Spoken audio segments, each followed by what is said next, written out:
बीजापुर के डीएसपी राष्ट्रपति सम्मान से पुरस्कृत हुए। बीजापुर विभाग के पुलिस उपाधीक्षक केसी लक्ष्मीनारायण ने राष्ट्रपति सम्मान से पुरस्कृत किया गया। लक्ष्मीनारायण एक ईमानदार अधिकारी के रूप में जिले में पहचाने जाते हैं।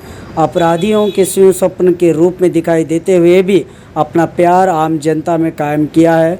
बीजापुर के शान के साथ अपने कर्तव्य पालन में भी निष्कलंक की तरह डीवाईएसपी लक्ष्मीनारायण को पूरा शहर शुभकामनाएं दी है। श्री केसी लक्ष्मीनारायण डीवाईएसपी विजयपुर उपविभाग विजयपुर जिले।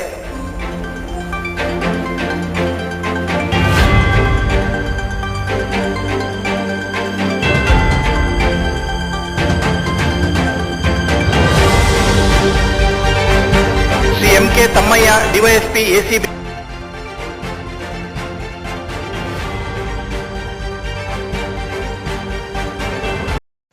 बाघमारे हॉस्पिटल में दांतों की बीमारी से जुड़े हर तरह का किया जाता है इलाज, जिसके माहिर oral and maxillofacial surgeon doctor शान करीमी करेंगे आपका उम्मीद से भरपूर इलाज। तो आज ही विजिट कीजिए बाघमारे मल्टी स्पेशलिटी हॉस्पिटल, सका फरोजा सरकारी उर्दू स्कूल नंबर 4 के पास।